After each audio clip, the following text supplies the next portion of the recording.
ময়মনসিংহের মহাসড়কগুলোতে মহা আতঙ্ক হয়ে উঠেছে লাইসেন্সবিহীন ট্রলি, বটবটি আর ইঞ্জিন চালিত ছোট বড় নানা পরিবহন। এসব পরিবহনে দৌরাত্মে দিশেহারা চলাচলকারীরা। দাবি উঠেছে এখনই এসব বাহন বন্ধের। ময়মনসিংহ ব্যুরো প্রধান ওমর ফারুক সুমনের প্রতিবেদন।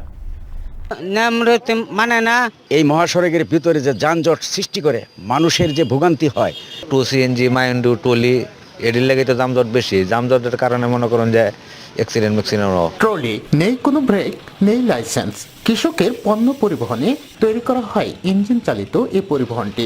অবৈধ এই পরিবহনটি গ্রামীণ সড়কের উপর দিয়ে চলাচল করার কথা থাকলেও তা দাপিয়ে বেড়াচ্ছে মহাসড়কের উপর দিয়ে। এত সরকারের কোনো নজর নাই, যাদের মন মতো গাড়ি চালাইতেছে। ছোটখাটোর মধ্যে তো অ্যাক্সিডেন্ট হয়ে যায়, এদিক সেদিক, মানে এদিক হিন্দে ঢুকায় দেয়, মানে অনেক সময় নিয়ম নীতি ঠিক থাকে না। মহাসড়কের উপর 1 ঘন্টা, 2 ঘন্টা বা 3 ঘন্টা পর পর নয়, প্রতি মিনিটে দাপিয়ে বেড়াচ্ছে একের অধিক এ সকল লাইসেন্সবিহীন ট্রলি, বটবটি সহ ছোট বড় অবৈধ পরিবহন।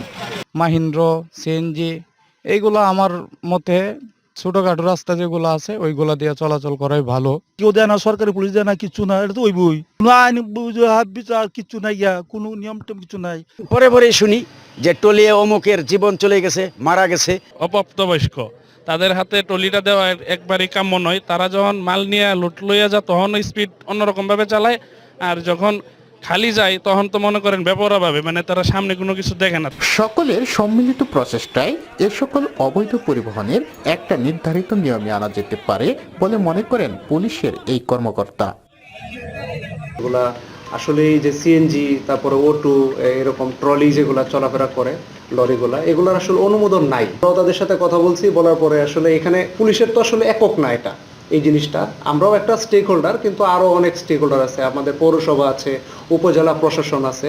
তো আমরা সামনে এটা নিয়ে বসবো। আমাদের সাথে যে কথাটা হয়েছে যে সামনে এটা হয়তো বা 10-15 দিনের মধ্যে এটা নিয়ে বসবে। কেউ বলে সড়কের আজরাইল, আবার কেউ বলে সড়কের দানব। এদের তাণ্ডবে অতিষ্ঠ সাধারণ মানুষ, অতিষ্ঠ পথচারী। প্রশাসনের হস্তক্ষেপে এ সকল অবৈধ যানবাহন বন্ধ করলে কমে আসবে সড়ক দুর্ঘটনা, এমনটাই বলছেন সচেতন মহল। ময়মনসিংহ থেকে ওমর ফারুক সুমন, আনন্দ টিভি।